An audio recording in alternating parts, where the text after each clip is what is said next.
রাডারের ফর্মুলাটা মনে আছে তো সবার? আচ্ছা, শুধু রিস্ক ফ্রি রেট ব্যবহার হবে কোন অ্যাপ্রোচে? ঠিক আছে, সার্টেনটি ইকুইভ্যালেন্ট অ্যাপ্রোচ, মানে যখন স্যার 10 ক্যাশ ফ্লো থাকবে, 10,000 টাকা ক্যাশ ফ্লো, এর মধ্যে 0.90 সার্টেন মানে 9,000 টাকা। এই 9,000 যখন ব্যবহার করবো তখন শুধু রেট কোনটা হবে? আরেকটা। ঠিক আছে। আচ্ছা, ইলাস্ট্রেশন 3-র প্রথমটা মনে হয় হোমওয়ার্ক, তাই না? এনপিভি কারণ হয়েছে using the firm's cost of capital. তবে এখানে রেট দেওয়া আছে মোট 3টা প্রশ্নের মধ্যে। বলা আছে Delta Limited considering investment one of the mutually exclusive project আছে 2টা, P and Q. Mutually exclusive মানে পি গ্রহণ করলে কিউ অটোমেটিক্যালি বাদ হবে, কিউ গ্রহণ করলে পিটা বাদ হবে। 3টা রেট দেওয়া আছে। Cost of capital 15%, risk free rate 5%, আর মার্কেট রিটার্ন দেওয়া আছে 12%। 3টা রেট। এখন এখানে এনপিভি বের করতে গেলে কোনটা হবে? 15, 5 নাকি 12%? কোনটা হবে? কস্ট অফ ক্যাপিটাল হবে। ঠিক আছে। আচ্ছা, এটা হয়েছে কারো তোমাদের? আর কেউ করছে? এনপিভি তো আগের অঙ্কগুলোতে আমরা করছিলাম। এনপিভি তাহলে 2টা প্রজেক্টের হবে, তাই না? প্রজেক্ট পি এবং প্রজেক্ট কিউ আলাদা।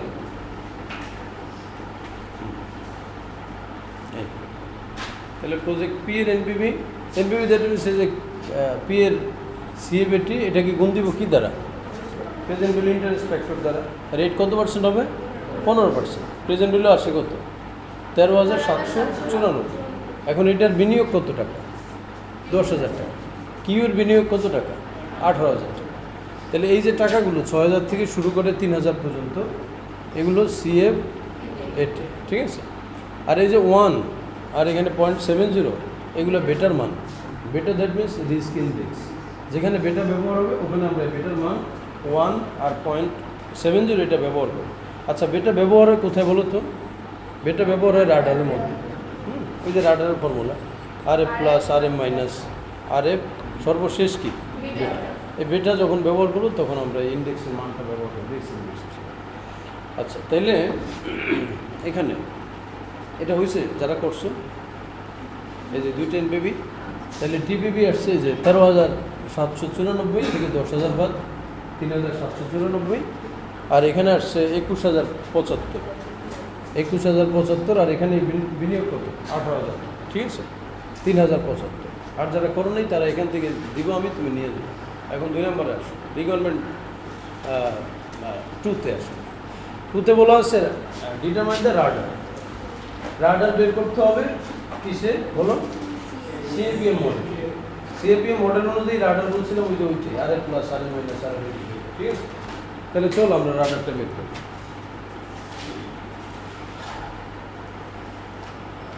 এখন এইটা ডিসিশনটা লিখছো যারা 1 নম্বর করছো। যারা করো নি তারা তো একেবারে স্বাধীন রাষ্ট্রের ঘোষণা হয়ে গেছে, তারা দীর্ঘ পরে ওখান থেকে উঠে। যারা করছো তাদের জন্য এনপিভি বেশি কার বলো? পি এর। এনপিভি বেশি তো পি, তো P should be preferred because it's NPV is higher than that of project Q, মানে 3,794 ইজ গ্রেটার দেন 3,075। ঠিক আছে। আচ্ছা, তাহলে আমরা 2 থেকে শুরু করি, যেহেতু 1 নম্বর হোমওয়ার্ক ছিল, কেউ করে নাই, 2 নম্বর থেকে লাগে। এনপিভি এটা যার বড় হবে ওইটা অ্যাকসেপ্টেড বা প্রেফার্ড। ঠিক আছে। চলো এবার 3 নম্বর প্রশ্ন বাম পাশে আছে, দেখো determine radar using CAP radar. একটা আমি করে দিলাম, বাকিটা তোমরা করো। দিলাম। তাহলে রাডার প্রজেক্ট পি এর RF দিয়েছে 5% market return. Um that means কি? Market return. মার্কেট রিটার্ন দিয়েছে 12%, 5%। তো যখন প্রজেক্ট পি তখন বেটার মান কত? 1। তাহলে প্রজেক্ট পি এর রিস্ক অ্যাডজাস্টেড ডিসকাউন্ট রেট আসে 12%, 9.990%। এখানে তো 0.7, তাহলে এই যে 7,749 তো 0.4, 0.90।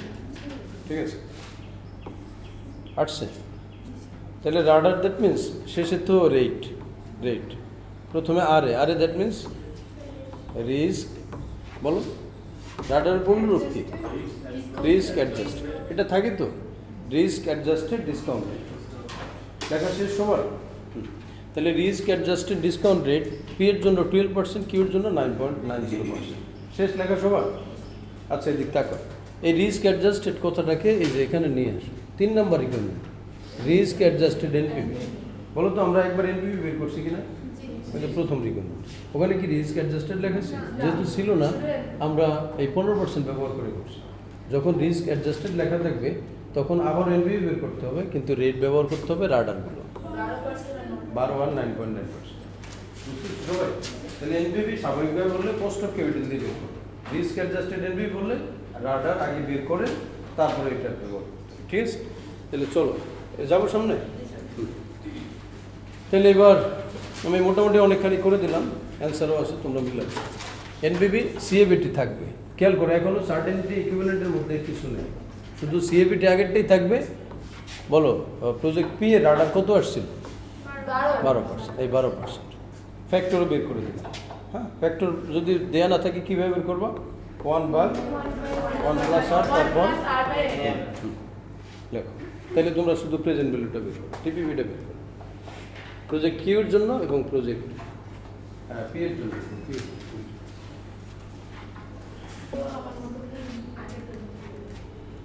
38 হলে 38 লেখো, সমস্যা।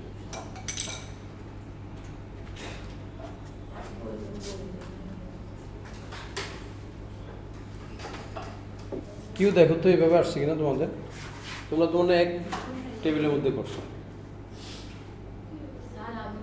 আমার মাথায় তো বুদ্ধি আসে। হ্যাঁ, কিউ আসছে কত দেখ যাবো সামনে, এটা লেখা শেষ তো সবার না?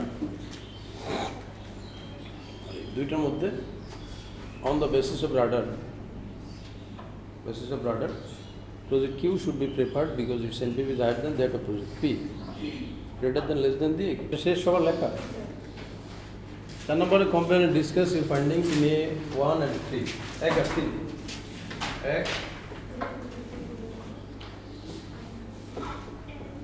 1 আর 3। হ্যাঁ, আচ্ছা তাহলে একে কি আছে? নর্মাল এনপিভি, মানে এটার এনপিভির আগে যেহেতু এটা রিস্ক অ্যাডজাস্টেড বলো, আর এখানে তো আর কিছু নাই, এটা নর্মাল এনপিভি। এই দুইটার ভিতরে কম্পেয়ার ডিসকাস করতে বলছে। এখন বলতে হবে যে which project do you recommend that the firm should accept. এখানে দেখো এই নর্মাল এনপিভির ক্ষেত্রে কোনটা গ্রহণযোগ্য ছিল? পি। আর যখন রিস্ক অ্যাডজাস্টেড এনপিভি ছিল তখন কোনটা গ্রহণযোগ্য ছিল? কিউ। তাহলে বিপরীত হলো না? এখন এই যদি সমাধান হয় তোমার কাছে দুইটা তাও বিপরীত, তাহলে তুমি কোনটা গ্রহণযোগ্য? নর্মাল এনপিভির ক্ষেত্রে প্রজেক্ট পি এর এনপিভি বেশি ছিল, এজন্য অ্যাকসেপ্ট প্রজেক্ট পি। আবার রিস্ক অ্যাডজাস্টেড এনপিভির সময় প্রজেক্ট কিউটা গ্রহণযোগ্য, প্রজেক্ট কিউ অ্যাকসেপ্ট। ঠিক আছে, এখন সিদ্ধান্ত কী হবে তোমরা বলো তো? তোমার 4 নম্বর যাবো সামনে। 4 কি আছে?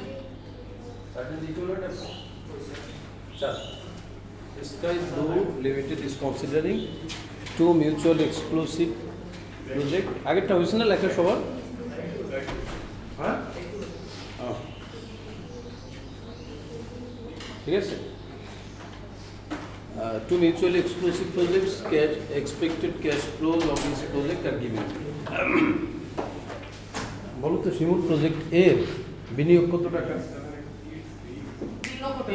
3 লক্ষ টাকা, মানে ইয়ার জিরোতে যেটা, এটাই প্রজেক্ট এর ইনভেস্টমেন্ট। ঠিক আছে,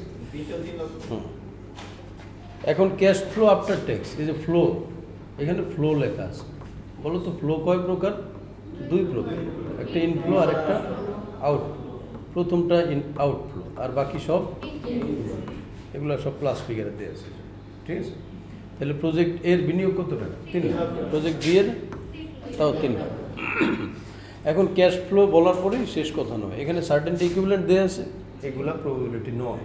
আর যখন বিনিয়োগ 3 লক্ষ টাকা করছে এটা তো নিশ্চিত, এই জন্য এখানে সার্টেন ফ্যাক্টর 1, যদি এটা কোনো কাজে লাগবে না।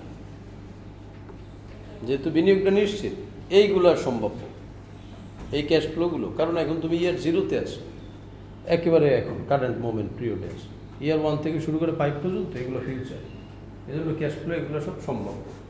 তো এটা তো একেবারে রিয়েল ফিগার দেওয়া আছে, এই জন্য 1, এখানে 1 দেওয়া আছে। এখন বলো যে আমরা এই ইকুইভ্যালেন্ট ফ্যাক্টর থাকার কারণে এই যে ক্যাশ ফ্লো 2 লক্ষ ব্যবহার করতে পারবো, কত করবো? 1 লক্ষ আসে, ঠিক আছে, 90% যা আসে। আচ্ছা, company has decided to evaluate this projects using certainty equivalent approach, CEA। এই অ্যাপ্রোচ অনুযায়ী তারা এই 2টা প্রজেক্টকে ইভ্যালুয়েট করতে চায়। Companies normal required rate of return is 15%, normal required rate of return is 15%, normal required rate of return 15%, RN1 15%, and after tax risk free rate, risk free rate কত percent? এখন এই 2 প্রজেক্টকে যদি এই অ্যাপ্রোচে ইভ্যালুয়েট করতে যায়, 15% ব্যবহার হবে না 8% ব্যবহার হবে? মনে আছে যে সার্টেন, যখনই ক্যাশ ফ্লোকে সার্টেন বলবো তখনই রেট হবে রিস্ক ফ্রি রেট, মনে থাকবে সবার। তাহলে which project should be selected, কোনটা গ্রহণ করতে হবে? এখানে প্রজেক্ট কোনো টেকনিকের কথা বলে নেই, মানে এনপিবির কথা বলে নাই, টিবিবি বলে নাই, তারপরে তোমার স্ট্যান্ডার্ড ডেভিয়েশন বলে নাই, সিবি বলে নাই, কি দিয়ে করো? কিছুই বলা নাই তো, কোনো শুধু বলছে which project should be selected, তাহলে এনপিবি দিয়ে করবো, ঠিক আছে, এনপিবি দিয়ে করবো। কারণ তুমি যদি স্ট্যান্ডার্ড ডেভিয়েশনে যাও তোমাকে রিস্ক মেজার করতে বলে নেই, প্রজেক্ট কোনটা গ্রহণ করতে হবে এইটা, তুমি বলবো যে আমি রিস্ক মেজার করে তারপরে করো। আবার যদি সিবি যাও তাহলে তোমার এক্স বার বের করতে হবে বা সিগমা বের করতে হবে। তোমাকে যেহেতু মানে ওপেন করে দেয়া আছে, তুমি যত সহজে বের করতে পারো ততই ভালো, এই জন্য এনপিবিটাই আমাদের জন্য ইজি হবে না। তাহলে এটা সাজাবো আমরা এইভাবে প্রজেক্টের জন্য, যারা বেশি বুদ্ধিমান 2টেই একসাথে লিখতে পারো। এটা আমি শুধু প্রজেক্টেরটা লিখছি, সাজানো আগে দেখলাম যে ভালোই, সামনে ঘর করে এক টেবিলের ভিতরে লেখো। কিন্তু এখানে সিএবিটি কিন্তু আলাদা, আবার সার্টেন ইকুইভ্যালেন্টও আলাদা। তুমি যদি ঘর সামনে আনতে পারো ভালো, ইয়ার একটাই কিন্তু থাকবে, মানে এই কয়েকটা ঘরই আবার আসলো 1 2 3 4 5, তাহলে এখানে আছে 6টার সাথে আরো 5টা 11টা ঘর। সিস্টেমটা নিশ্চয়ই বুঝতে পারছো। আমি প্রথম বছরটা করলাম 1 লক্ষ টাকা সিএবিটি 0.95 ফ্যাক্টর থাকার কারণে বলো এখানে কত হবে? 95,000। তার মানে এই সিএবিটি এটা কী হবে না, এটা ব্যবহার করা যাবে না। আর 8% ফ্যাক্টর আসে এইটা, তুমি বাকিগুলো বের করে নিবা, প্রেজেন্ট ভ্যালুটা আমি লিখে দিলাম, এনপিবির মান বসে এখানে এনপিবি 335।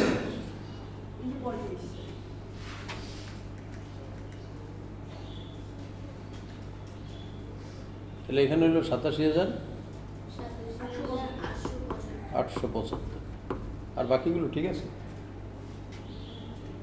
ঠিক নেই, টোটালটা বলো 7,06,035।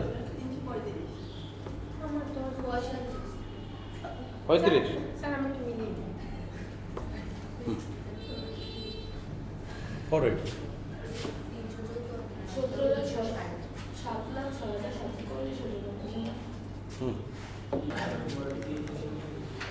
ঠিক আছে, লেখো। On the basis of NPV, project A should be preferred because its NPV is higher than that of project B. কত আসছে? 4 লাখ কত জানি ছিল? 345। হ্যাঁ, এই আর এখানে ছিল 3,82,000 না, 3,82,940। হ্যাঁ,